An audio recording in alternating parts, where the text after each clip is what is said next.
Before we begin our celebration of life for Dawna Rochkind, I ask everyone to please silence your phones.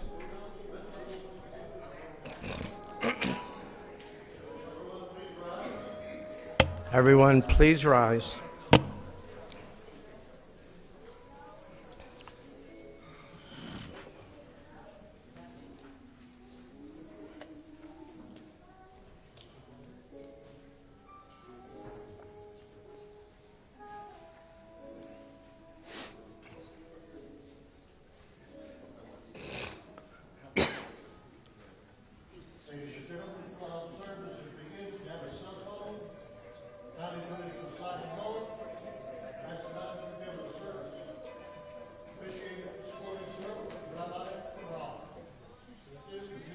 You may be seated.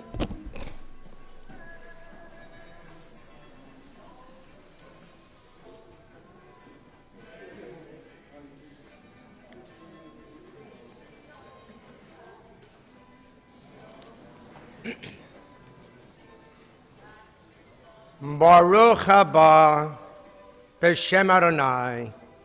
Blessed all of you, family and friends who come here today with a heavy heart, not to mourn the loss of a wonderful neshama, a wonderful soul, but all of us are here today to celebrate the life of our beloved Dawna Rochkind.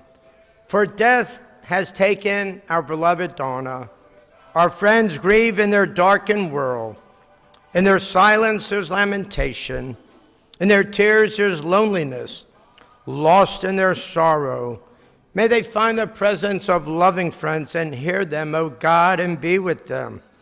For Dawna's love that united all of you in life, and which death cannot sever, for our companionship that all of you shared along life's path, and which continues through the tenderness of memory, for the gifts of Dawna's heart and mind that brought all of you joy, laughter, and happiness.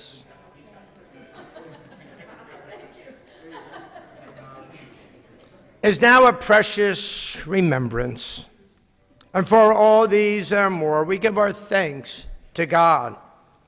In this time of grief, we listen to the voice of our sacred scriptures that brings us the ever-new message of God's nearness. It tells us of our kinship with our Creator, in light as in darkness, in joy as in sorrow, in life as in death. One of the most beautiful prayers of comfort, and the beautiful family here are very grateful that all of you have taken time out to show your unconditional love to your friend, is the 23rd Psalm. And on the back of your pamphlet, let us all recite this beautiful prayer of comfort to the family. The Lord is my shepherd, I shall not want. He maketh me to lie down in green pastures. He leadeth me beside the still waters. He restoreth my soul. He leadeth me in the paths of righteousness for his name's sake. Yea, though I walk through the valley of the shadow of death, I will fear no evil, for thou art with me. Thy rod and thy staff, they comfort me. Thou preparest a table before me in the presence of mine enemies. Thou hast anointed my head with oil, my cup runneth over. Surely goodness and mercy shall follow me all the days of my life, and I shall dwell in the house of the Lord forever. And we say, Amen.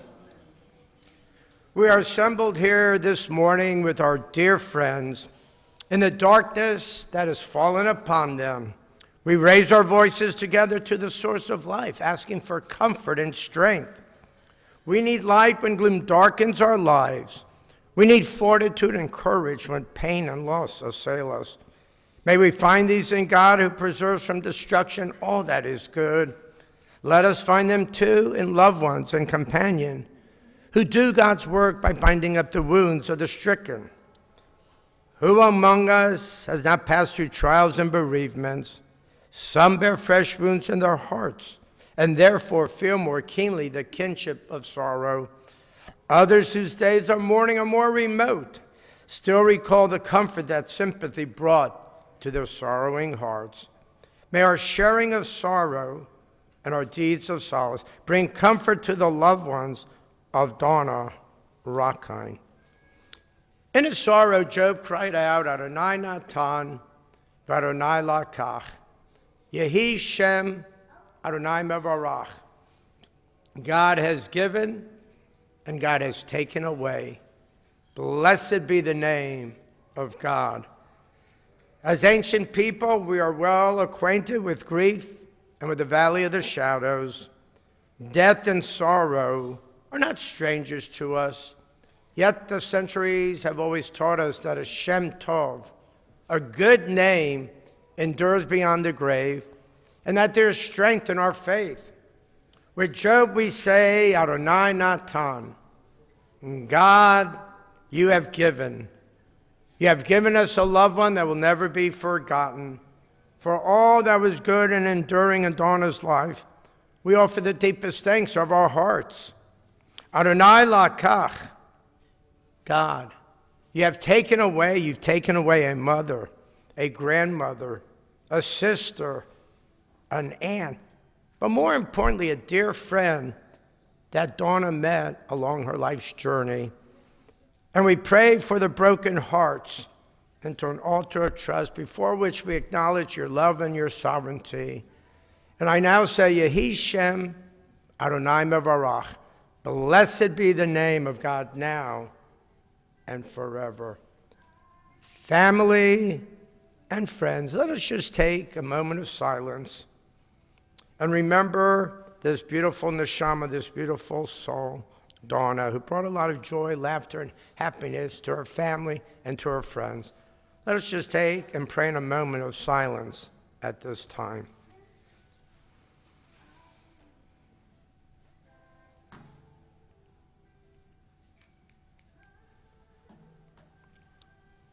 May the words of our mouths and the meditations of our hearts be acceptable in your sight, O God, our strength, our rock, and our Redeemer. And let all of us say, Amen, Amen. At this time, I invite son Stephen to come forward to share some words about his beloved mom.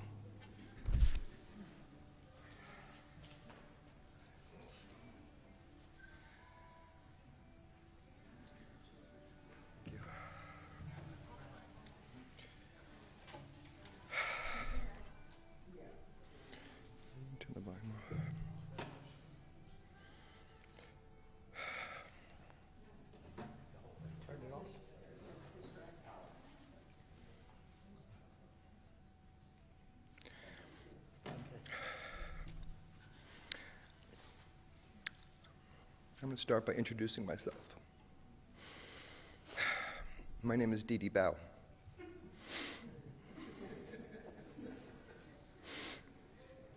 When I was little, I went by the name Stevie, and somehow that became Didi Bao.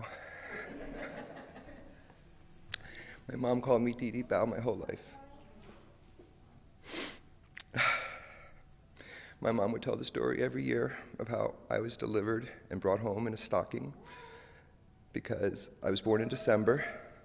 And that's my darling Stephanie. And she'd bring it out every Hanukkah. She's always proud to tell that story about her Didi Bao. My mom was the first person I would ever call with good news. She's the first person I call with bad news. My mom was so proud of me. She would boast about me to all her friends. When I was around my mom, I felt as proud of me as she felt. My mom would never let herself be left out. She was about inclusion. She always wanted to be included, and she included everyone. Everyone. My mom was at the center of my life. If I went too long without calling her, she would give me a hard time, and sometimes I did. But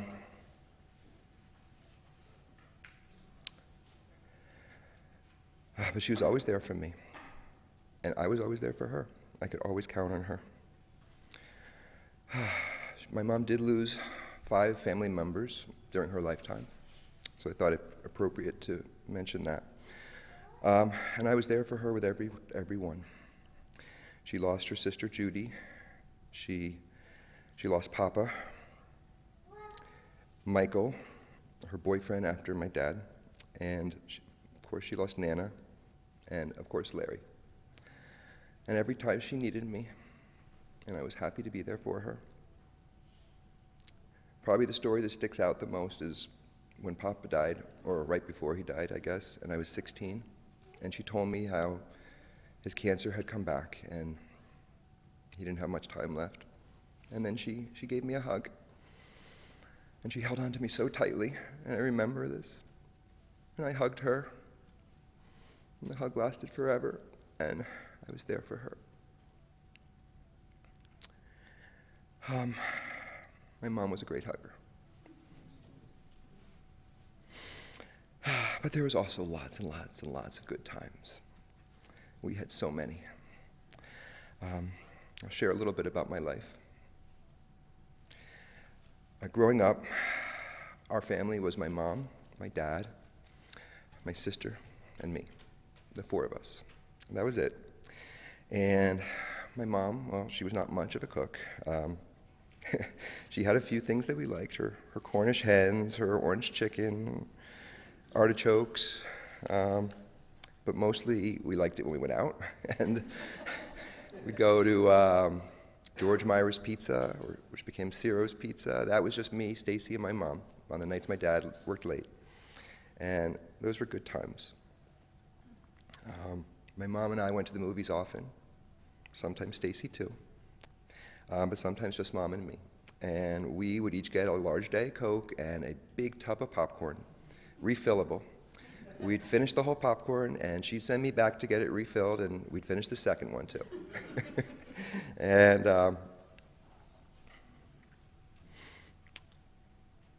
one of the best summers I actually remember with my mom, even before that, was when I think I was 9 or 10, and we spent the summer in New York, and my dad worked all day, and my mom, Stacy, and I, we went to theater every single day, or museums. I didn't like the museums, but I loved the theater, and that's something I still love today, and I think it all started there. In my high school, my mom, she was the one that helped me with my reading and my spelling and vocabulary and some other classes. I would talk to her about books. She was always in the book club. Now, I don't know who else was in this book club. I don't know what happened in the book club, but she was always telling me about the books she read, and every time I listened to her stories so intently. I remember when Les Mis came out, and I hadn't read the book, but I knew the whole story. And I said to my mom, "Isn't that the story you read about a guy who stole a loaf of bread?" And she's like, "How do you remember that?" And I was like, "You told me 2 years ago." And I was like, "Oh my God." And she couldn't believe I listened to every story that she told, but I did. I did later read the book, by the way, but but not at that time. My friends, Harry and Mark and Jill, they grew up at our house. My mom always made sure there was enough hot dogs in the fridge for Mark.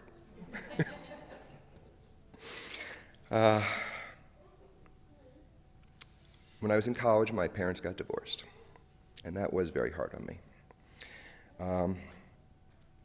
I asked my mom to share with me, what was going on in her head, but she didn't, not at that time. And that was a little hard for me to understand at the time. And truthfully, I probably wasn't ready. But I'm going to come back to that. After law school, I did get to live with my mom for a year, and more out of necessity than anything else. I wasn't making much. And I was the original member of the S room. I lived in her spare bedroom for a while, and after me, it was Stacy, and I guess Rob by an honorary S, and then Nana, and of course Nana is Sue. So that was called the S room. But that was happy times, and she was with Michael at that time. Michael was a good cook, and every time I get home from work, Michael had very good meals. I remember his pasta carbonara or other fatty meals that he would make almost every night. and always with a glass of wine. And those were fun nights. When Michael died, like I said, I was there for my mom, and that was a shock. But she needed me, and I was there. But then she met Larry, and that was so sweet. And Larry was such a gentleman, such a good person, so sweet to my mom. And I was so happy she found Larry. When I was 31, I got engaged to my first wife, and my mom was the first person I called. And she was so happy for me. When my son Ethan was born, she was overjoyed. She had actually just found out, I'm not sure which one she found out first, but she just found out about Stacy, who was also having twins, Josh and Hannah. And so from not being a grandmother, all of a sudden she was going to have 3 grandchildren, and it turned out you were born 4 days apart. And so she went from 0 to 3 in an instant, and that was great. And she loved it. And she loved going back and forth between my house and Stacy's and seeing all the grandkids. And it was instant grandkid family. And that was so wonderful for her. When I told her about Ben, once again, she was so overjoyed. And then when I told her about Jessica, I think I remember telling her we were at a party. I think it was, I'm pretty sure it was at one of the Atkin parties. I don't remember, but I know it was an Atkin party. And we pulled her aside, and we whispered to her, and we told her. And my mom was so happy, and we told her, you can't tell anybody for at least a week, which was very hard for her, but she did. But she knew. She was the first person we told, and she was so happy, especially that we're having a little girl. She wasn't happy, though, when I told her I was moving to New York. She was not happy about that, and she did try to talk me out of it, tried to get Nana to talk me out of it, but I was stubborn. But I did promise that I would get a place down here, and I did, and I would see her often, and I did. And she promised to come up to New York, and she did. And it didn't hurt that Larry, a former Eastern airline employee, had all these free airline miles, so they could fly up whenever they wanted. And he had a good friend who lived in Long Island, and they came a lot. And they were at concerts and soccer games and recitals and swim meets every time she was in town, and I tried to coordinate it to make sure that she always had some of those to go to. And then my life changed dramatically when I got divorced. And truthfully, I kept things from her. And finally, when I let it all out, it was my mom who was there for me. And as it turned out, I was 46 at the time. It was almost the exact same age that she was when she got divorced. And my mom shared things with me at that time that she wasn't ready to share with me when I was 20. And those are things just for me. But we became closer. We became, as much as I loved my mom, we became closer at that time. And it made me a better person. I don't think I would have been able to meet my wife, Sophie, but for that. Let me talk a little about my mom. My mom, who was my mom? She was creative. An English teacher, a tutor, that goes with the territory. She loved planning parties. And I'm sure we're going to hear about a lot of them. I'm going to mention some of my favorites. Just got a hit list. Gone with the 30s is the first one I remember. Stacy and I were little. That was when my dad turned 40. And it was a Gone with the Wind theme party. My dad's face instead of Clark Gable on the poster. And everyone wore tuxedos, and the women were in ascot gowns. We all sang Hello Myron to the tune of Hello Dolly when he walked in. And then this was in the 80s, so there was no internet. But my mom found my dad's, oh, Stephanie, baby.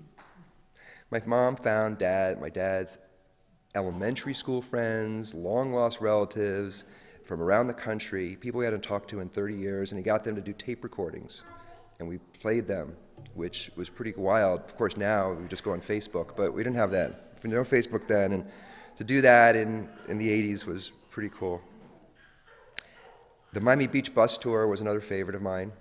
I think this one again, this I think was my dad's 50th birthday, so 10 years later, and we went around Miami Beach and to all my dad's stomping grounds. We were on a bus, and everyone we had to go, we went to his old house, we went to Lincoln Road, we went to the old Miami Beach High School, and then while we were at the old Miami Beach High School, one of the teachers apparently came out to greet us and talk about the school. But only we found out very quickly it wasn't a teacher, it was actually a stripper. So, so that was a little surprise, and no one knew it was coming. The Sioux Express, this is my all-time favorite of hers. The Sioux, my Nana used to come down on the train about once a month to come visit us in Kendall, and she would take the Tri-Rail. And she got on the second most northern stop. So one particular time when she gets on, and all of her friends from Century Village are waiting for her on the train in the car that she got on. And then with each succeeding stop, more friends, more family got on. And every stop, it was basically that we turned the train into a party. And I was in law school at the time. I wasn't even supposed to be there, but at the last stop, I was there. And that was a great party. And my mom has a whole bunch of others, and I hope I get to hear about some of them now. My mom spent so much time with my bar mitzvah or Stacy's bat mitzvah. She did all the poems. She wrote, I know my dad helped too, I think, but I'm pretty sure she wrote most of them. My mom was fun, a joy to be around. She was always smiling, always laughing. Everyone loved her, and she was sweet to everyone. She included everyone. Like I said, my mom was about inclusion. My mom was adventurous. She loved to travel. She traveled with my father. I know there was several trips that they went on. When she met Michael, I think that's when she really found a different side of her, with going out west and sleeping in sleeping bags in the wilderness and hiking up mountains. Got her out of her comfort zone, and she loved it. She really found that she loved it. Of course, Larry, they would travel all the time. Bar mitzvahs, weddings, trips to Europe. And then later, with Sophie and me and Stacy and Rob, this last summer, we all got a chance to go to Switzerland together. My mom was running for trains, literally. She always wanted to be included. She was not she wasn't in the best of health, but she wasn't that bad either. But she would not be left out. If we're going, she had to come. My mom was loving. My mom lived for her family and her friends. Her friends were her family, and they became our family. They were at each other's weddings, bat mitzvahs, bar mitzvahs, children's weddings, children's second weddings, and every major event, no matter where it was. Sophie. My mom loved Sophie. But not at first. And this was surprising to me.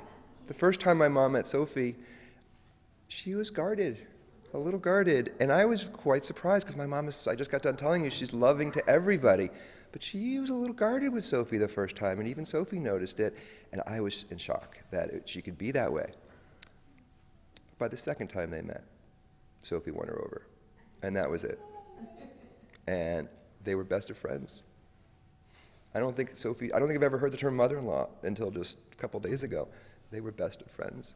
They called all the time. They would speak hours on the phone. I wouldn't even find out about it until maybe a day or two later sometimes. And it was or you'd go hang out with my mom, just you and her. And I was included many times, but so many times I wasn't included, and that was fine. And I loved having a wife and my mom, who were great friends. The two most important women in my life, and they got along so well, and it was so sweet. And this even started before we got engaged. We would go out with my mom and Larry, and we had such great times. I know they say you look in a spouse for qualities that remind you of your mother, and that's definitely true with Sophie. What do they have in common? Well, let's see. My mom loved to shop. Sophie loves to shop. My mom was always shopping. And of course, with the invention of the internet, that just made it easier for her to shop, and that's not a good thing. But my earliest memories of my mom were always my mom shopping. One story I can tell you, when I was, 10 years old, I went to a day camp. And the day camp would drop me off at the end of the day camp at Dayland Mall. And I would meet her right in front of the Specs store, Specs Music, right in the Dayland Mall. And if you know the Dayland Mall, you can enter many different ways. The more inconvenient way to get there would be to walk through Burdines. Well, my mom, every single time, was 20 to 30 minutes late picking me up. Every single day. And she always had a Burdines bag in her hand. So she couldn't resist. Of course, my mom was creative, and Sophie's creative. Most of you know about our wedding. Our wedding was the most creative wedding I've ever been to, and it was my own wedding. And our wedding, just for those of you who don't know, was in a cenote in Mexico, in Tulum, which is an underground cave. We were married by a shaman, a real shaman who lives in the jungle with copal gases and drums, and it was a wild experience. My mom loved it. She loved how much thought Sophie put into it. But the truth was, that wasn't really our wedding. Our real wedding actually took place about 3 days earlier. And so I'm going to tell you the story about how we got my mom, and we got her good.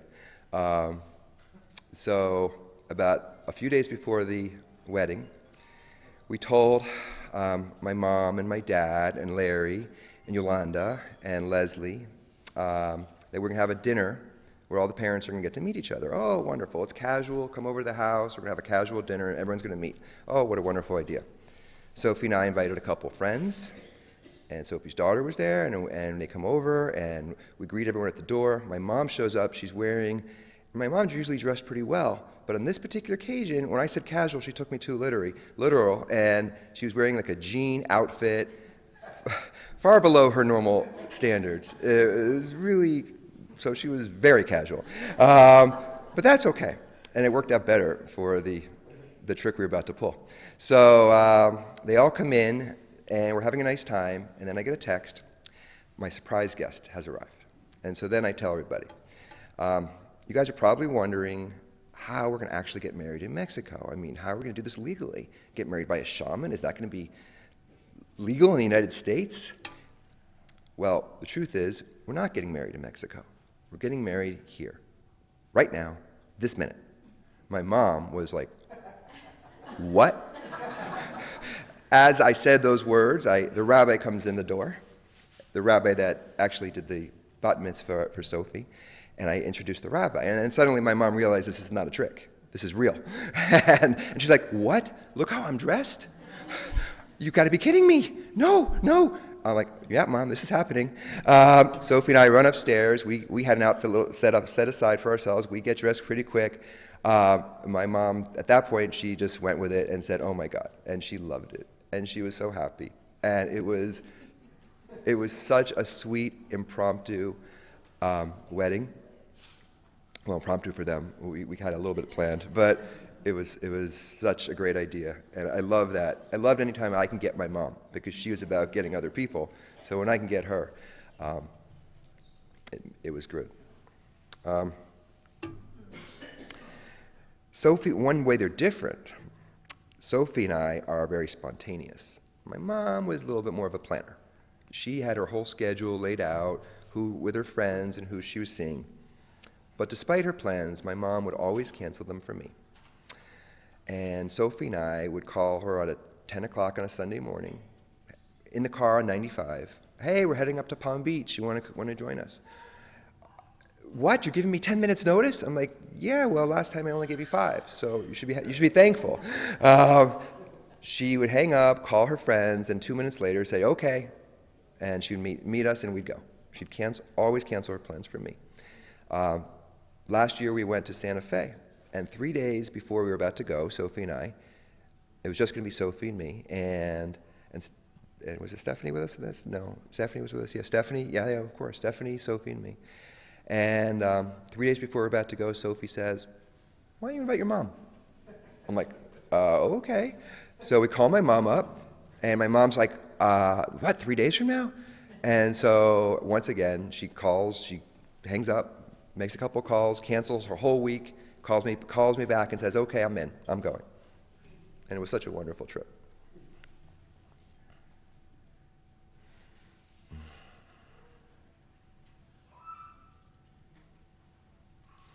And Sophie, I know you love my mom so much. Ethan, my firstborn. Of all my children, Ethan, you are the most like Grandma. You're sensitive. You're loving. You're sweet. Grandma always loved you.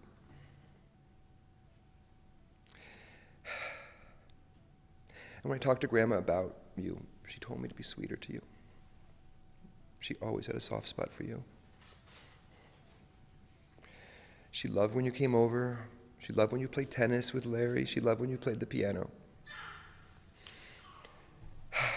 Ben, she loved you so much.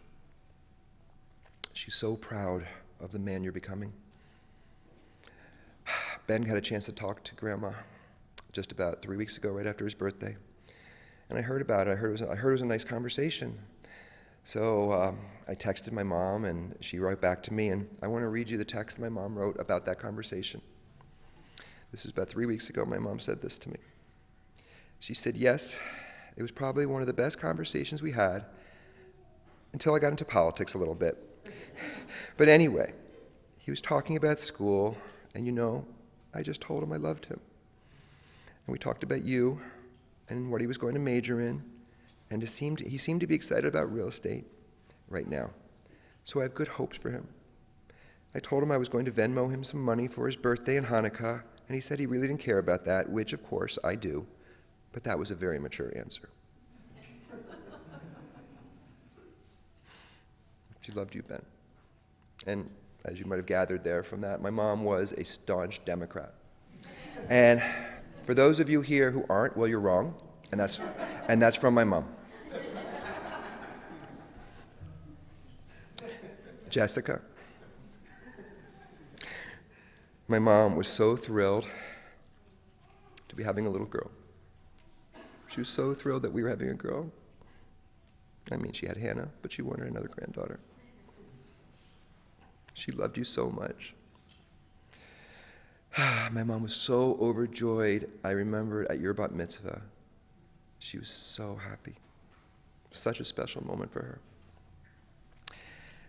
I know there's a video feed, so I'm hoping Gabriella is watching this.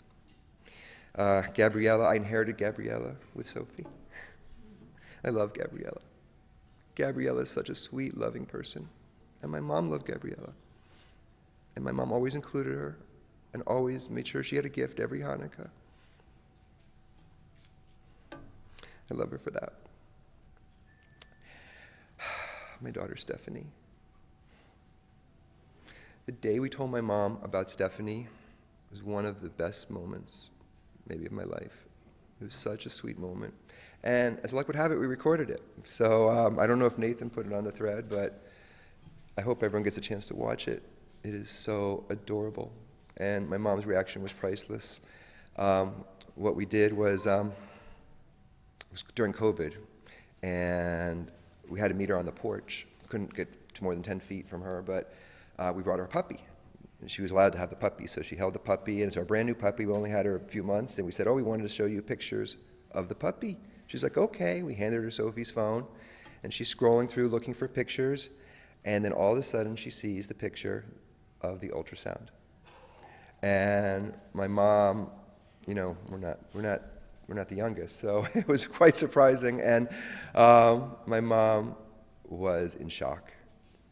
My mom she couldn't believe it.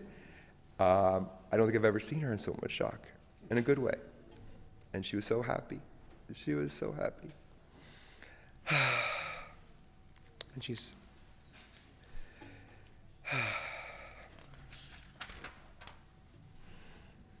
And since Stephanie was born, she has been the best grandma. Sophie and I would see her all the time. They would go to Murakami together. Sometimes it was just Sophie, Stephanie, and my mom. And Stephanie already loves her grandma.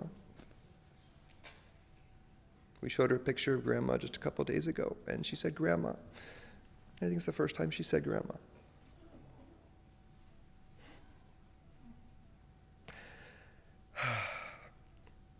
Stephanie had her first day of school this week, and I wanted to call my mom, tell her about it.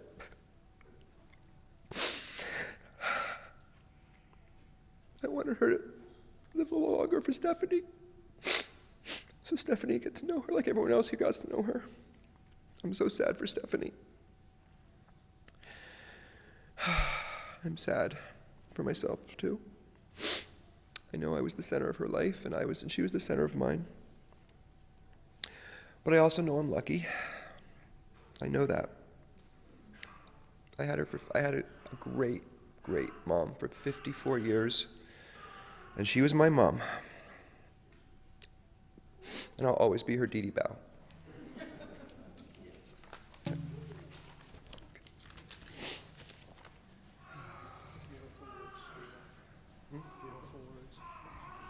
Beautiful story, son Stephen. I'd like to now invite daughter Stacy to come forward.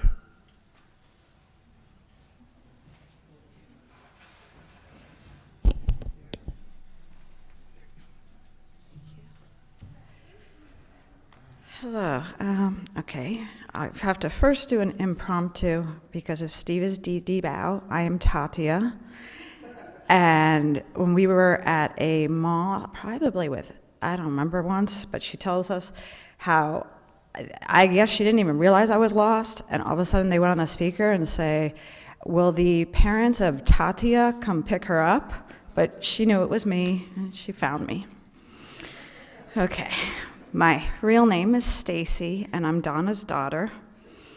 One of my earliest stories about my mom, I don't actually remember it, but she tells me this so many times, is when she had her very short tennis phase, she would bring me along, and I literally clung to her leg as she was playing tennis. As a low-level tennis player now, I just honestly can't even visualize playing tennis with a small child grabbing your leg. But that is probably why she didn't stick with tennis very long. My mom and I have always been very, very close. Growing up, she loved when I had friends over, and she loved getting to know all of them. And my friend Jill, thank you for coming, thought of my mom as her second mom and was just always sleeping at the house and hanging out. And Jill and my mom would talk, and I'd get jealous. And what can you do? All my friends just felt comfortable coming at my house, and my mom got to know every single one of them. In college at Austin, my mom would come up and visit, and every time she would always say, "Come on, let's go out with your friends," and she'd take everyone out for a nice dinner, and she always wanted to get to know everyone. When my mom met Rob, they got along instantly, and we just spent so much time together watching movies, going out, hanging out, having dinner at her house. Michael cooked for us too, and just had a great time. And it's been 30 years, and I don't remember my mom and Rob ever getting mad at each other. And he's a wreck this week. He loved her so much. After law school, Rob and I moved into the S room and got very close with Michael, Andrea, and my mom, and had a great time living with them until we could afford to move out. When Michael passed away, it was very rough on my mom, but luckily Rob and I were literally on the exact same street as her in the development next to her, so we got to see her nonstop and help her get through that rough time in her life. But as what happens with my mom, first date she goes on, she meets her next husband, because who wouldn't want to marry her? And she met Larry, and I never saw her so happy. My family doubled in size, and Steve and Dina and John and Deborah were just immediately part of the new family. And then my family grew even more when Hannah and Josh were born. I still remember freaking out in the middle of the night when I got heartburn. I've never had that before. I called my mom in the middle of the night. That didn't faze me to call her in the middle of the night. But she told me she had the same when she was pregnant, so don't worry. And my mom was so excited when I was pregnant, and she was with me for 12 grueling hours at the hospital the whole time, and basically every second after that to help me with twin infants. Hannah's going to talk later, but she has been such a huge part in my kids' lives, and I am so happy with the relationship she has had with my kids and all of her grandkids. My mom and I have always lived near each other and been a huge part of each other's lives. Rob and I moved to Boca Raton, and not long after, my mom and Larry moved to Boynton Beach. Being so close with my mom made it easy for us to do so many things together. We've always had rituals. Growing up, we shopped. Well, she shopped. I would watch her shop. Went to movies and always went to art shows. As we got older, we had new rituals. We got together every holiday, usually with what we called the Atkin 5, which now we call the Atkin 12, and that keeps growing. It's always, are the Atkin 5 coming? Yes, okay. My mom loved to invite her friends to all of these parties. So anytime any friend of hers didn't have family to be with or was in town, they were just always invited, and those friends have become family, and many of you are here, and thank you. My mom and I would go to the mall first thing every Black Friday, and we loved to shop to find deals for the family, but mostly we just liked to hang out and hang out and see the crazy crowds. We just found it funny. My mom loved going to my house every year for trick-or-treating with the kids, and she would walk. My mom, Larry, Hannah, Josh, Rob, and I would trick-or-treat together. And last year, we trick-or-treated with Steve, Sophie, and Stephanie, and my mom, and it just reminded me of the times we did that with Hannah and Josh before they dumped us. After Larry passed away, one of our biggest rituals was my mom's staycations at my house. These staycations reminded me of how Nana would come for week-long visits to my mom's house growing up and throughout the years, and they had the most amazing relationship. I was so happy to continue this mother-daughter tradition. During these visits, we would sit by the pool, read, and I would listen as my mom talked to everyone on the phone for hours and hours.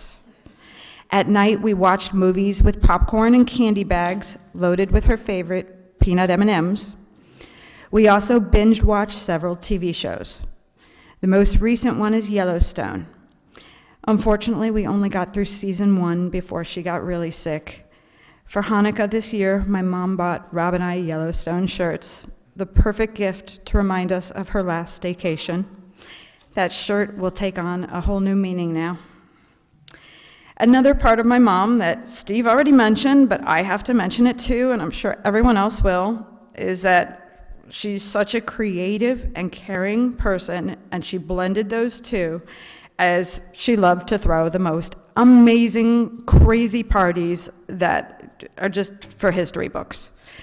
As a kid, my mom forced me to wear the ugliest, gigantic hoop skirt. At least for me, it was ugly. I was a tomboy. And she forced me to wear this giant skirt and dress for my dad's Gone with the 30 surprise party. And I had to also keep it a surprise. But she didn't tell me till last minute. She knew not to trust me. And, for that party, everyone was decked out in tuxedos, and it looked like it was straight out of Gone with the 30s. For his 50th, she forced me to wear a cheerleading outfit. It will be in one of those pictures. And if you know me, that is not me, but everyone did anything for my mom, including me. And if she told me I had to wear a cheerleading outfit, I did. For Michael, she threw in a nerd theme party. I think I was away at that time in school. She threw Larry an Austin Powers themed gold member party. And of course, the parties for Nana was epic. Steve told you about the Sioux Express. I still remember planning that with my mom. She did most of the work. where everyone got on at every stop of the way. The 8 decades of Sue was at my house, and in addition to amazing photos and decorations, she forced the family to dress up and perform a skit for every decade of her life. At my mom's party, everyone basically had to help and loved to help. My mom didn't let COVID stop her. With Tom's help, she threw me a virtual surprise 50th and put in so much effort, and this kept her going during COVID, just going on and on, finding videos of everyone I knew throughout my life. For Hanukkah this year, others might mention this too, she obsessed again. She watched QVC surf the web from the hospital, searching for the perfect gifts for everyone. At times, some of us and people told me she's doing too much, but I remember thinking, no, this is keeping her happy. This is what she loves to do. Everyone had different jobs to make this last Hanukkah legendary. People had to pick up gifts, move gifts, wrap gifts, read poems, sing songs, make a video. But everyone loves to help her because she did everything she can to help everyone else. We tried to reciprocate for Mom over the years, but they were not at her level. Who could be? We threw her a party for her 60th, and many of her friends threw in town and surprised her, and it is amazing to surprise my mom. Hannah and Josh spent the whole party sleeping in their bassinets. For his 70th, Steve and I went on an amazing cruise family vacation with her and had the best time. Now, unfortunately, we're getting to now, we did not make it to her 80th. That would be next year. But her 79th will be one I will never forget. We spent the day on a gondola ride at the top of the Alps in Switzerland at Interlaken, and it was one of the best days of my life, and we recorded it. And if you go back to Shiva, that recording will hopefully be there, and I posted on Facebook. Mom promised we could get matching tattoos on her 80th. She knew I always wanted her to get a tattoo. So I know what I am doing July 5th of next year, and now I have to convince Hannah, Josh, and Rob to join me. And finally, I want to say, while writing this, I stopped so many times to think about the details, and my first thought is always to call my mom and ask. We talked on the phone all the time, and I would call her, text her often, several times a day. I'm not a talker like her. And we didn't talk as long as she would like to, but we talked a lot every day. And I know I don't say it much, Mom, but you know, I love you.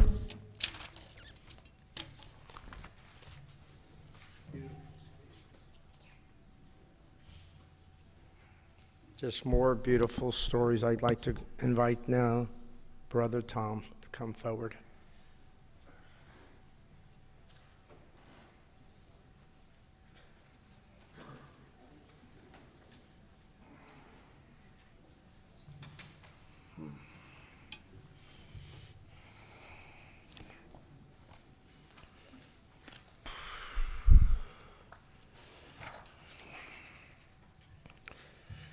I am Tom Atkin. I'm Donna's brother. I hope I can get through this. My sister was my hero. My wife and I recently celebrated our 50th wedding anniversary, a momentous achievement. But I've known Dawna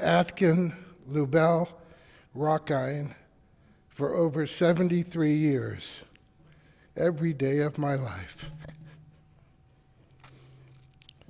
Longer than anyone else I know.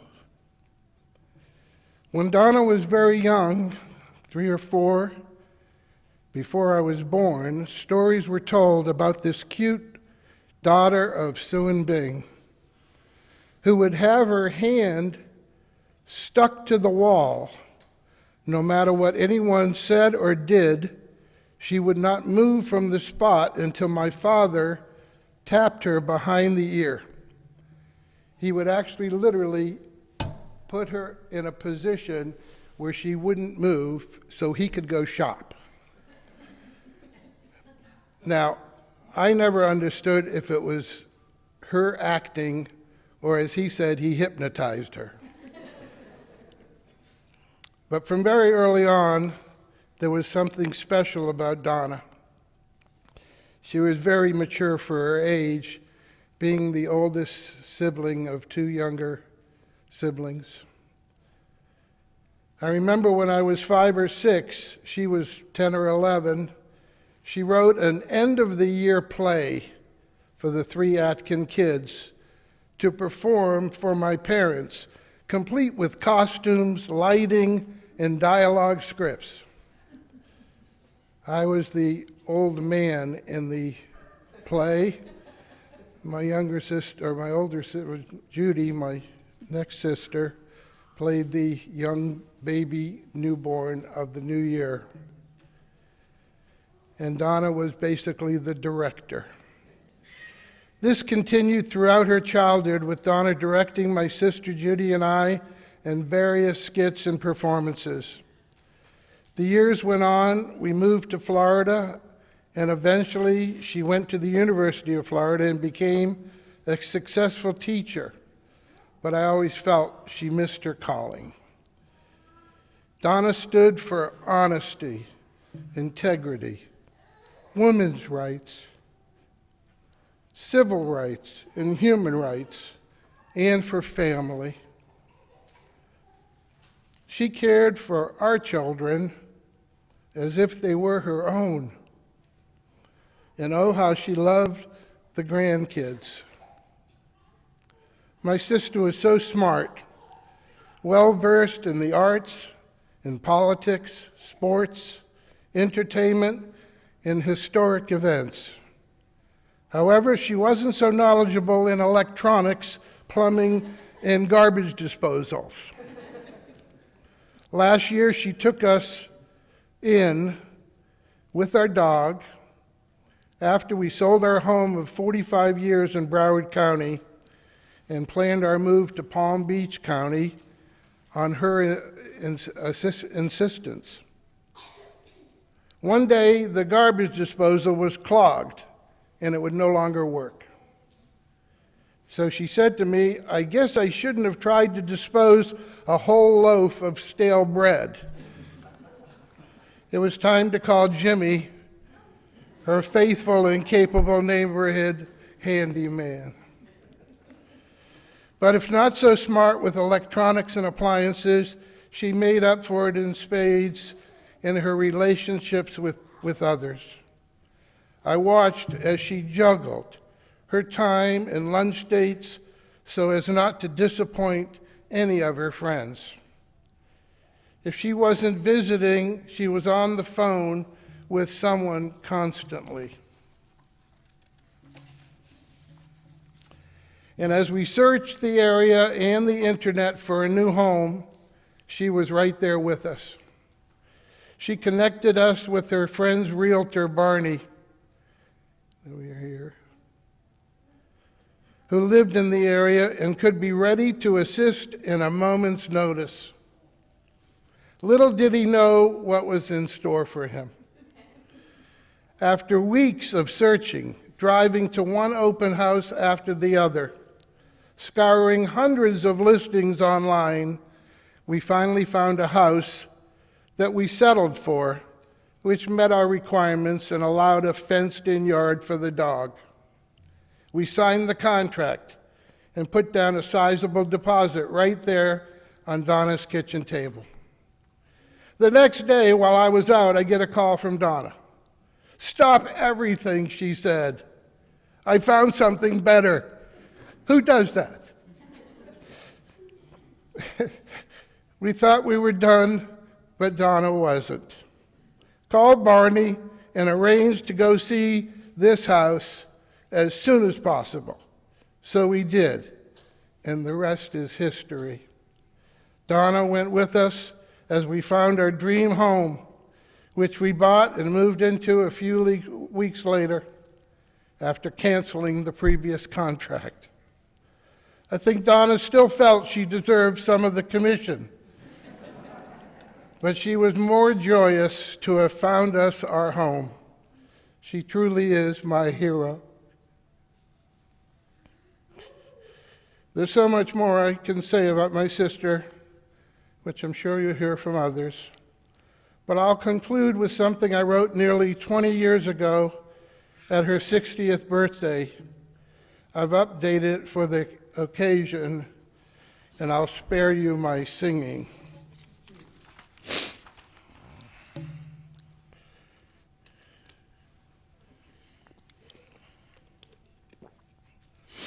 Thanks for the memories of all the times we had. Sometimes she made me mad, but it always was exciting, no matter good or bad. How lovely it was. Thanks for the memories of skits we did at home when we were not alone. Even though we still were kids, she acted all full grown. What a great time it was. Childhood in Bangor was carefree, walking in snow to the shoal. And how about the times that we did have at Mary Snow's school? Yes, gal, she did rule. So thanks for the memories, riding bikes and not a car, to places near and far. The time my foot got caught in her wheel, I still have the scar. How frightened she was. And thanks for the memories. To Florida we did go, our family all in tow.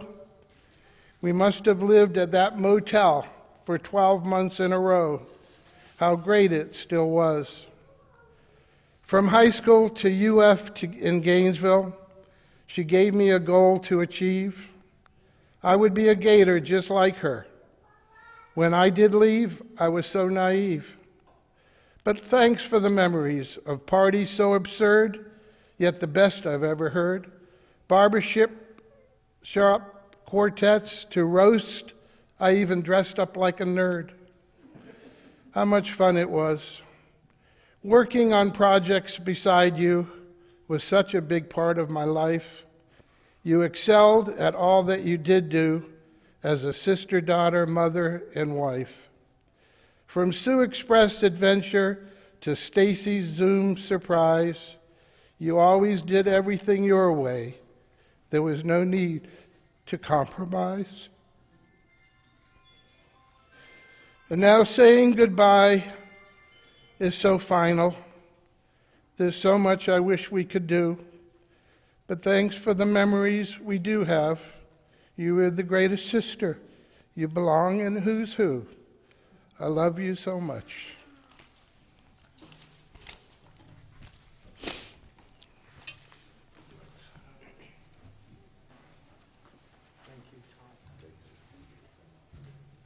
Thank you, Tom. I'd like to now invite granddaughter Hannah to come forward.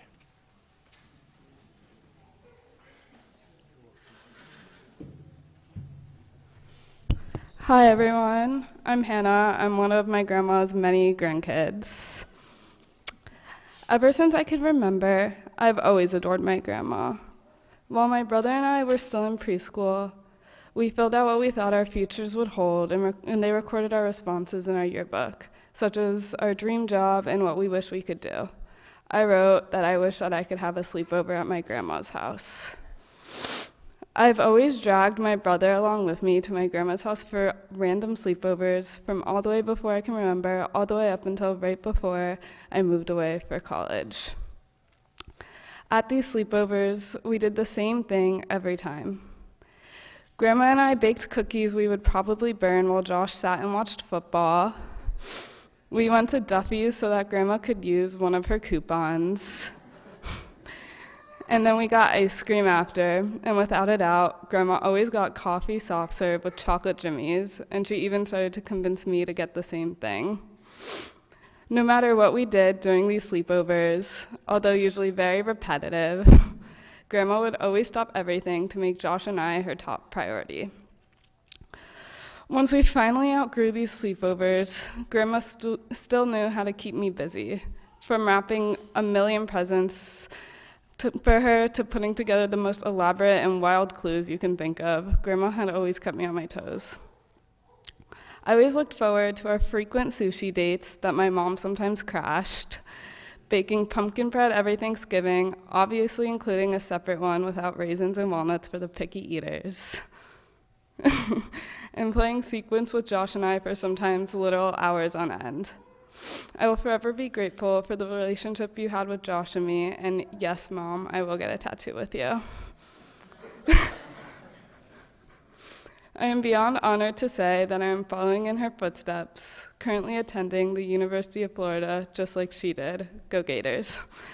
Throughout all my future endeavors, I will keep my grandma's traditions and values with me, along with the rest of her 12 grandchildren. I love you always, Grandma.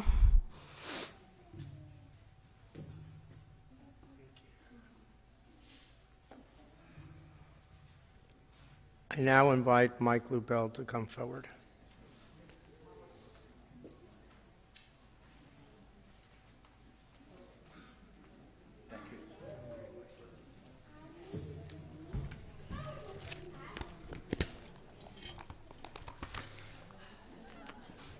For those who don't know me, I'm Myron Lubell. I was Dawna's first husband and the father of her 2 children. We were married 25 years, but I've known Dawna since 1962, 60 years. I could speak for hours about memories of this wonderful woman who was loved by everyone who knew her, but I thought I'd just tell how I met Dawna. A short story I never even told Steve or Stacy. During Thanksgiving vacation, 1962, the former girlfriend of my lifelong friend, Jean Sharkey, who's here today, a girl named Ailu, I mean, that's a name you can't forget. She told me that her roommate at the University of Florida, pardon me, was going to be a bridesmaid at a New Year's Eve wedding in Miami, December 31st, 1962. I remember that phone call as if it were yesterday. Ailu called and said, "Myron, she doesn't know anyone in Miami and needs a date for the wedding. Not a real date, you're just going to be her escort. She's a lovely girl. Her name is Dawna, with a W, not Donna." I agreed and rented a tuxedo. When I went to Dawna's house to pick her up, I chatted with her mother in the kitchen for 15 minutes. I once heard if you want to see coming attractions, what a girl will be like when she gets older, talk to her mother. I definitely liked the coming attractions. Excuse me, these pages don't turn. Dawna had a wonderful smile and a very friendly personality, but I don't remember anything about the New Year's Eve wedding. However, just after the stroke of midnight, when everyone was singing Auld Lang Syne and kissing, we didn't kiss, but I asked Dawna on a real date. 2 days later, we went to see a Viking movie, Taras Bulba, starring Yul Brynner and Tony Curtis, and in one scene, a Viking warrior had his hand chopped off, a gory, bloody scene, and Dawna screamed so loud that everyone in the theater looked at her. She dug her fingernails in my arm and buried her head in my chest. Finally, she raised her head, embarrassed by her loud scream, and I kissed her.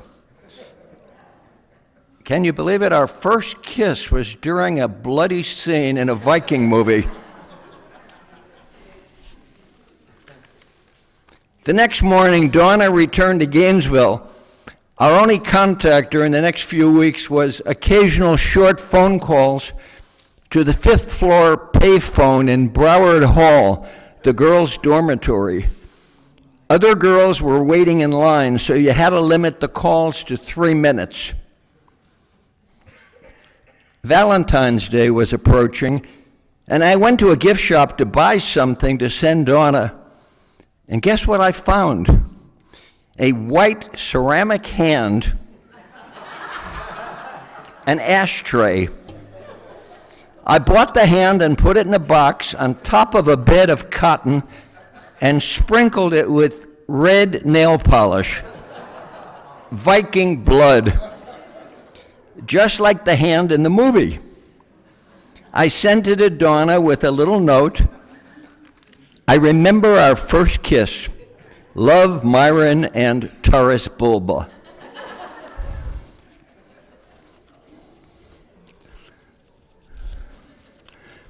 I thought it was romantic. But Dawna thought it was disgusting and she hung up on me the next time I called her at the 5th floor payphone. I guess the red nail polish was a little too much. I never saw Dawna again until 3 years later. April 1965, I got a surprise phone call, a huge surprise. The conversation went something like this. Hi, Myron, do you remember me? Dawna Atkin. I just graduated college. I'm back in Miami. Do you want to meet for coffee? My response, what a nice surprise. Congratulations. Why don't we make it for dinner? While at dinner, Dawna said that she changed her mind about the Valentine gift, the blooding Viking hand. It was funny, romantic. I guess it was a little different. Other girls were getting candy and flowers, but it was funny. 1 year later, we were married.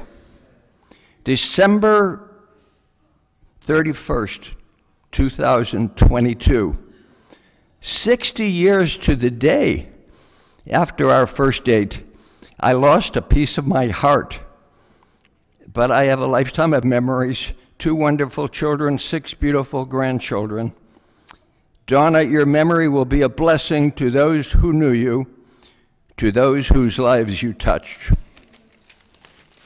Thank you.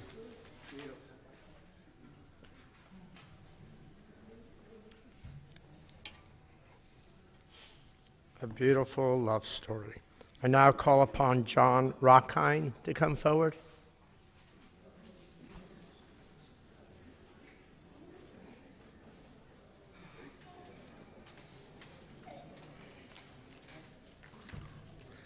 Myron, that'll be a tough one to follow. For all of you in the room who do not know me, my name is Dawna Rochkind. I am Donna's second husband's oldest son, and I'm speaking on behalf of the entire Rochkind clan, which includes my wife Deborah, my children Aaron and Marnie, my brother Steve and his 4 children, Cameron, Darcy, Ivy, and Reuben, as well as our extended family, my cousin Ellen, who's here, our family in Toronto, and Myra and Cy Shulmson, who are lifelong friends of my family and became super friends of Dawna. For more than 20 years, we had the privilege and honor of calling Dawna family, and more importantly, Grandma Dawna. When my dad was first widowed, as normal happens when you're a male and I guess he was in his late 50s then, the Castle Brigade marched through the house. But it was one special lady, Dawna, who was introduced and piqued his curiosity and emotions. I think she also got his sense of humor, and I think he got her sense of humor, which was kind of wonderful. We all soon met Dawna, and as you already knew, we found Dawna charming, fun, adventurous, kind, loving, a little quirky, but we liked that too. She also laughed at my jokes, and she was a perfect match for Larry and the family.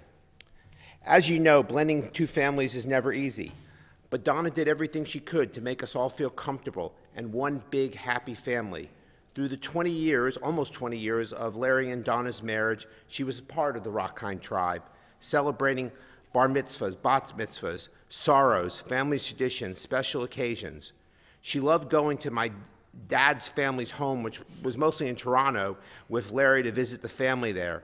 And on the side, when I called them all and told them about Donna's passing, it shocked me how many of them were just upset and generally sad and told me how special she was and how much they enjoyed knowing her, spending time with her. And I just found that to be absolutely remarkable. But I guess Dawna had that effect upon the people that she met, as we know. We admired her love and adventure for travel. We loved hearing stories about her and Larry's adventures. China, Mexico, out west, Costa Rica, and seeing the things that they bought on their travels, some of the gifts that they used to bring home for us. We still have it in our house. She loved a good shopping outing in general, although it was always a long occasion with her because she would constantly decide she wanted to buy something, and then even before she walked out of the store, sometimes return it. Probably similar to Tom's home. And Deborah and I were smiling the other day when our family had the opportunity of visiting her in the hospital. She gave Deborah and Marnie these goodie bags of, I guess nail polish shoes that she bought on flip-flops from QVC. As a matter of fact, when we turned on the TV, I think I was there on Sunday to watch the Dolphin game, I had to figure out how to get it off of QVC. She couldn't pass up a good deal. She was always caring, loving, giving, and loved to show appreciation and kindness and her efforts. And I won't reiterate what everybody said. It doesn't shock me. I still remember my father's Goldfinger birthday party on Miami Beach when he was 70 years old. And on a little bit of a side note off script, I just remember I think our first kind of bout of chemotherapy, and my dad was turning 85, which was his last birthday. And I don't know whether I did her a favor or a regret now. She wanted to throw my dad an 85th birthday party, and I talked her out of doing it because I said, "You're going through too much." And it would have been my dad's last birthday, and maybe it would have been her last big party. I don't know. So if y'all get mad at anyone, you can blame me. When my dad started getting ill about 4 years ago and he was heading to the hospital, he asked Deborah and I to make a promise to him that when he passed away, we would treat Dawna and keep her part of the family. We laughed. We sum up appropriately, told my dad he didn't have to ask us to make that promise. It was too easy and natural of a thing to do. Dawna was always family. Once my dad passed away, my brother and I, as well as my children, continuously called her, texted her. She came up to Washington once or twice to visit us. One time, I think in the middle of the winter, she was with a bar mitzvah, and as Ellen would know, they were down the street. She spent the whole time with Deborah, both sick in bed. But again, we loved to, when I called her, we would talk about, of course, politics. We are on the same aisle, so it was very easy to have some conversations, especially the last couple of years. There's a lot to talk about. But typically, Dawna was always engaged, interested. She loved to gossip with Deborah. In fact, when her father tragically passed away last August, she was one of the first people to call and text Deborah. And Deborah just felt so warm for the support that she got from Dawna. She had the privilege of attending Marnie's graduation in Gainesville with her at the University of Florida, which was a bit of a reunion for her. And I still say one of my favorite pictures was the two of them. I hope you stayed at Broward Hall, too, in front of Broward Hall. Marnie, you're on the second floor. Dawna was on the fifth floor, we learned. She couldn't remember what floor she was on. But again, it was kind of nice to see those two reminisce about Broward Hall. Just to conclude, Stacy, Steve, and family, we all have no words for the Rochkinds to express our sorrow, our loss, the emptiness that losing a parent creates a void in your life and will change you forever.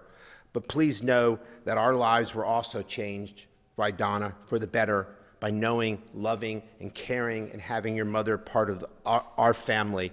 She was perfect for my father. They had amazing times together. And she will always be in my memories, my family's memories. And thank you for sharing your mother with us. We will miss Dawna, and we will continue to share our memories. And I hope that although she's now passed, that our family will continue to spend mitzvahs together and keep in touch over the years. Thank you. Thank you for giving me the opportunity to speak.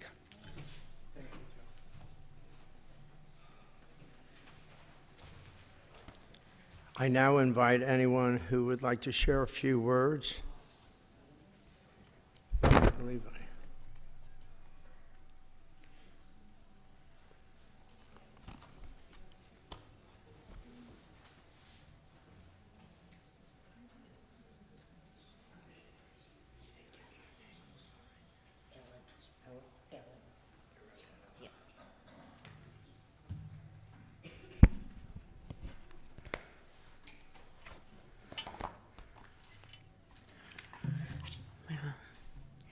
Many people will walk in and out of your life, but only true friends will leave footprints on your heart. Eleanor Roosevelt captured in this short quote what all of us here must surely be feeling about our beloved Dawna. I am Ellen Broden, and I, like everyone in this room, am Dawna Rochkind's best friend.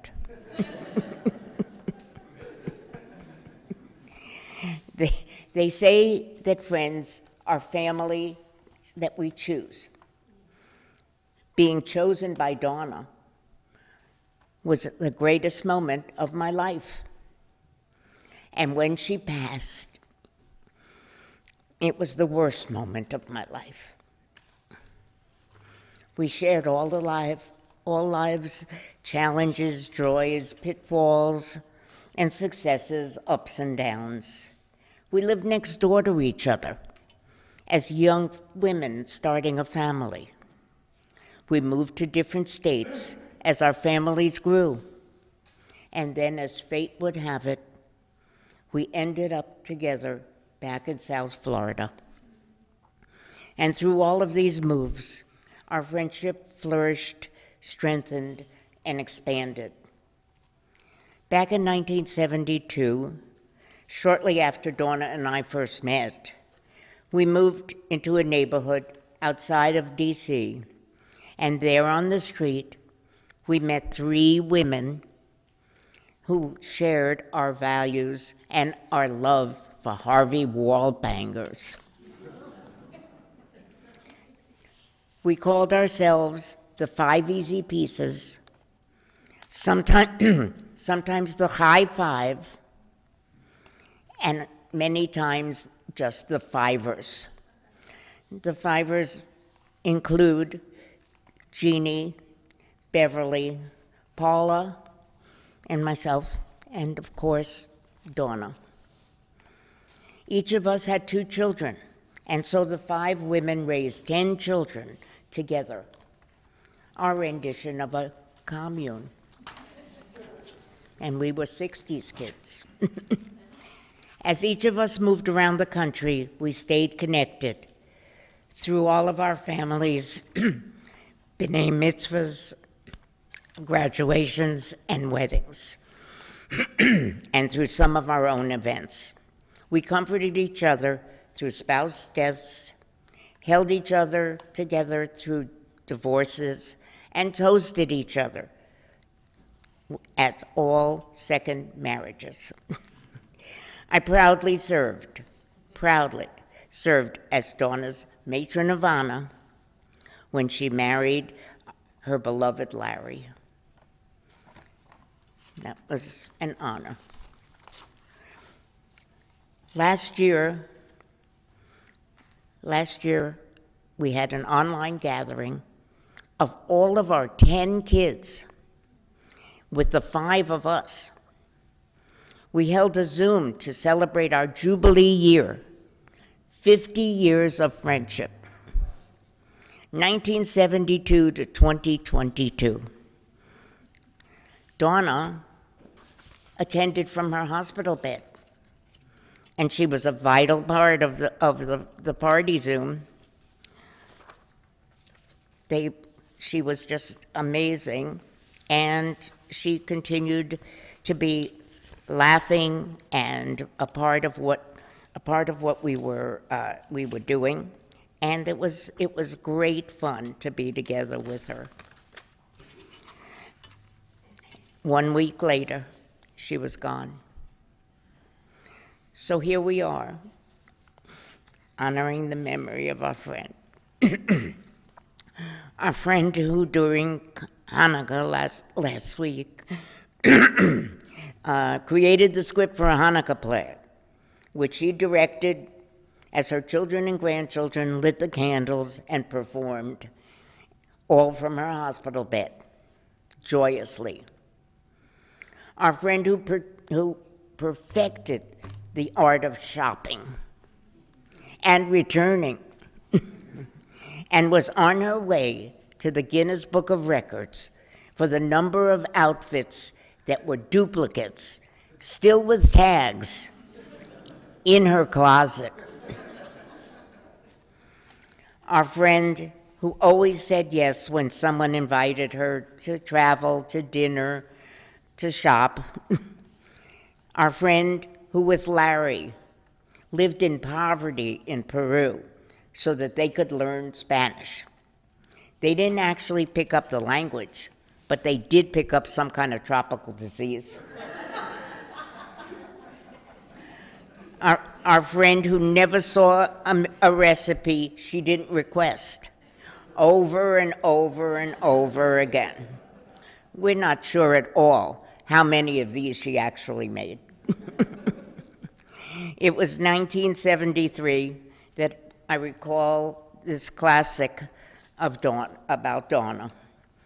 The 5 Easy Pieces had put their children on the school bus, and as we stood in front of our homes, Dawna told us that she was making her mother's recipe for chicken soup.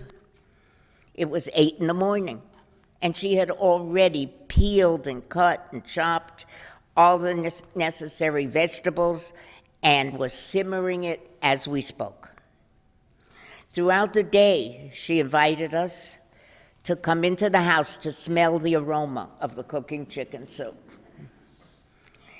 Just before the school bus returned at the end of the day, she said to us, "Oops, I have to go inside and perform the last part of the recipe, straining the soup."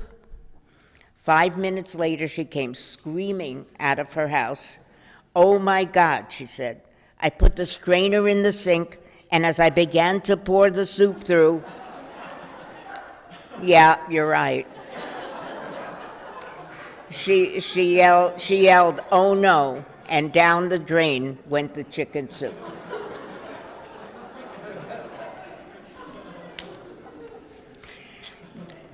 Dawna was very literal. My friend Dawna was the kindest, funniest, and most creative woman I ever knew. Her greatest joy was finding the exact right gift for every single person in her life. When I visited her over the last few weeks, her focus was on finding Hanukkah gifts for her families, her neighbors, her caretakers, and other friends. So her last gift was bringing all of us together to celebrate her life and mourn her death. A true friend is never gone.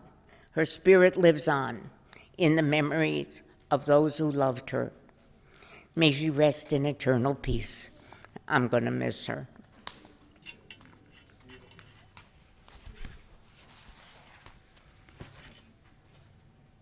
Thank you.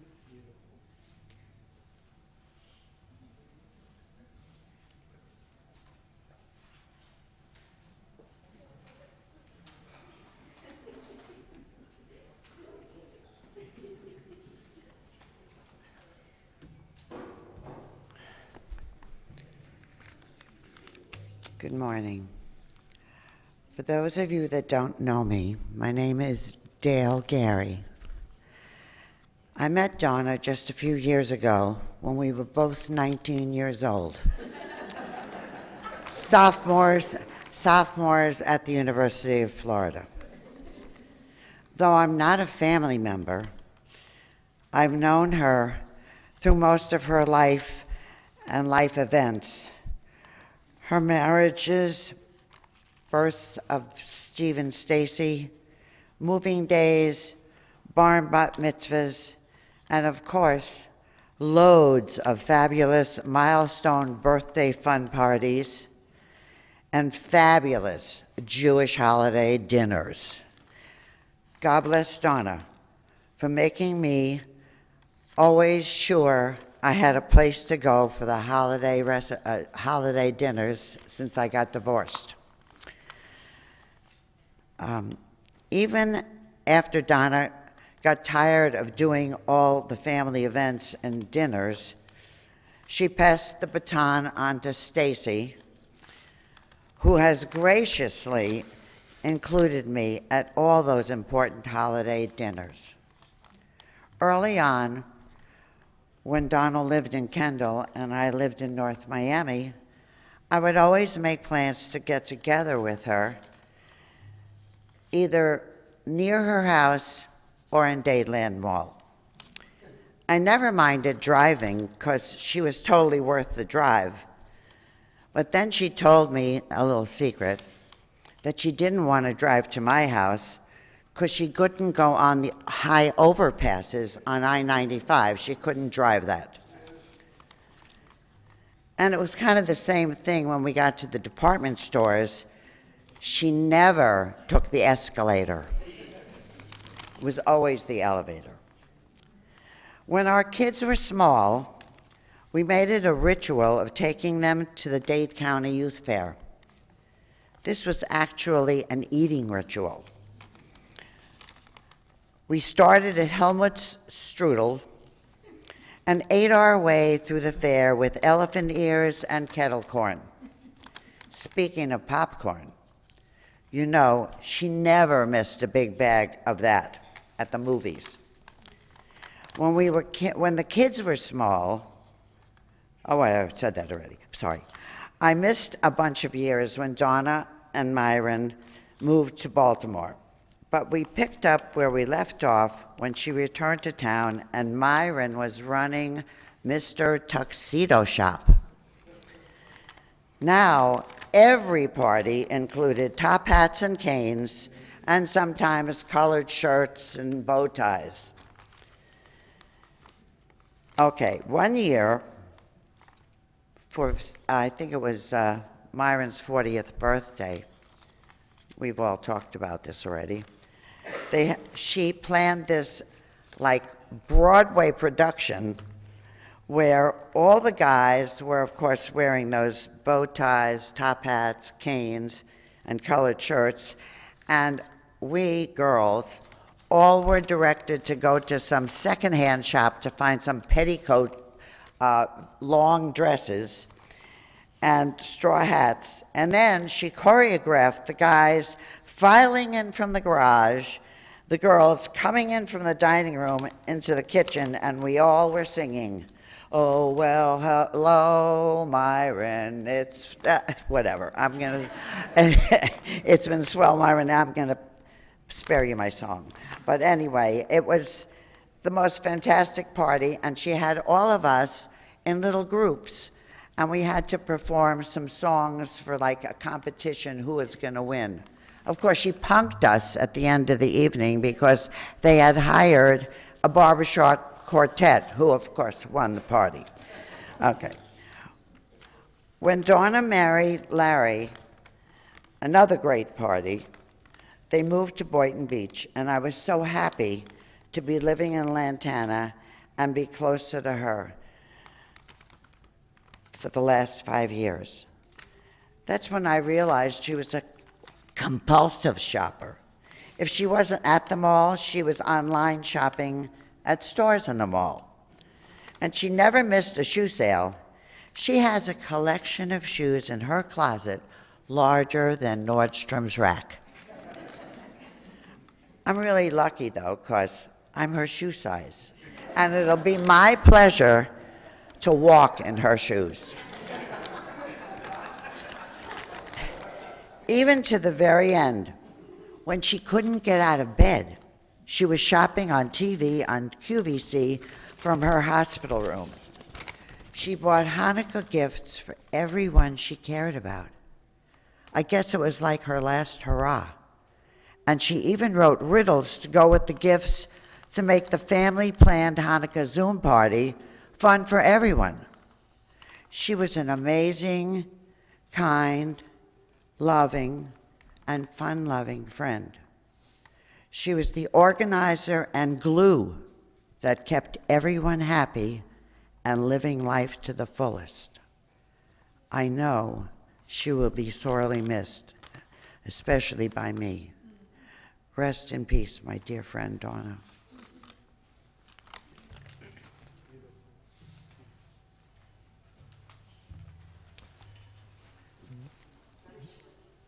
Due to time, I'll ask you because we are running a little late if you'd like to just share one little story, because I've already been given. Rabbi cannot say no, but we do have a nice little ride to the cemetery. Hi, everyone. I'm Lois Alexander. I used to live at Tivoli Lakes. It was my fortune that my husband, Rob Mandel, met Larry playing tennis and urged me to contact Dawna to make a date for the four of us to go out. When we did, and Dawna and I met, it was love at first sight. Truly, we just knew we would be close friends from the start. As Rob says, what's not to like about Dawna? She was kind, generous, creative, adventurous. Her joie de vivre was contagious. Even in that hospital bed, hooked up to oxygen, she never lost her passion for life and determination to make every minute count. And she always thought of her friends and wanted to show us how much we meant to her. Many of us will always think of her when we jazz up our toes getting pedicures. While Dawna was an amazingly capable teacher who helped many children during her professional career and post-retirement, she was very technically challenged. I can't tell you how many tech sessions we had over the phone and in person, getting her computer, printer, etc. working. And she always made me feel like I was some kind of genius, which, believe me, I'm not, and was always grateful for help. I'd also like to speak for a moment about the relationship she had with Suzanne Bauer. After Larry's death, Suzanne took Dawna under her wing, and the two of them were inseparable. They would walk together in the morning, cook meals together, hang out and watch movies and TV shows together. They were each other's greatest support during COVID. They spoke on the phone at least once a day. Dawna was one of my greatest fans. I'll miss her words of encouragement and her wise counsel when I needed a friend. She would share whatever she had if I needed it. When the hurricane was threatening us and we were told to evacuate Singer Island, she immediately offered her home. Staying there was such a treat. This woman had the best equipped, stocked kitchen I have ever seen. We felt more than at home. We felt safe and embraced. It's hard to imagine a life without Dawna, but I vow to take her love of life, family, and friends and carry it with me for the rest of my life. Dawna, my dear friend, I will miss you greatly. I love you.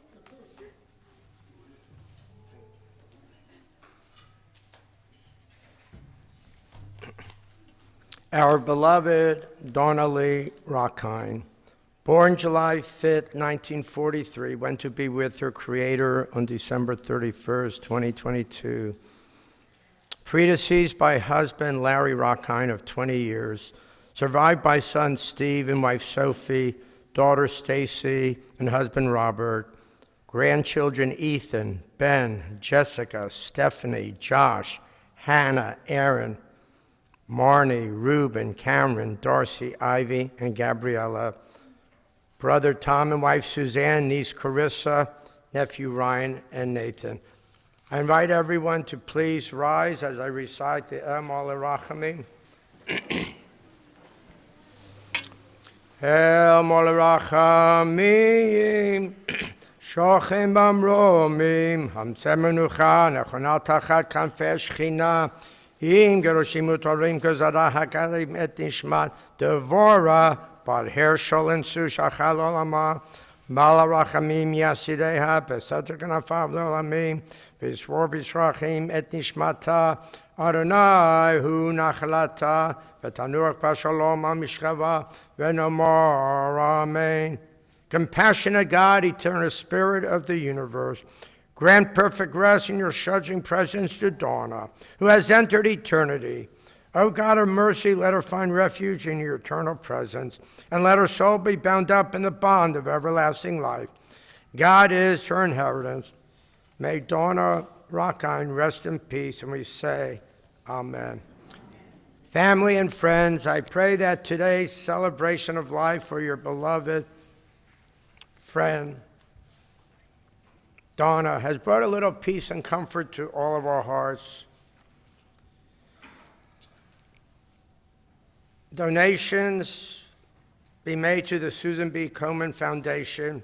The Shiva, and it's on your pamphlet here, will be after the interment service, and then Thursday starting at 4 p.m.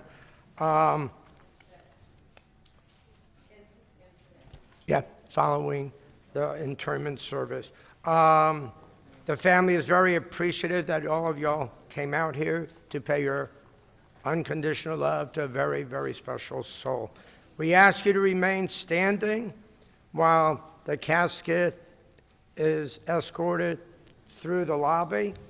If any of the family members would like to be honorary pallbearers, you'll walk along the side. There is a police escort, correct, gentlemen? There is a police escort to Star of David Cemetery of the Palm Beaches.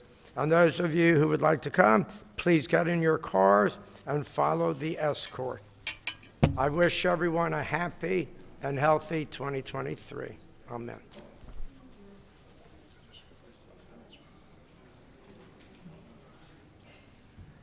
Ladies and gentlemen, this does conclude all of our service here at the chapel. On behalf of the family, I'd like to thank all of you for being here with them today.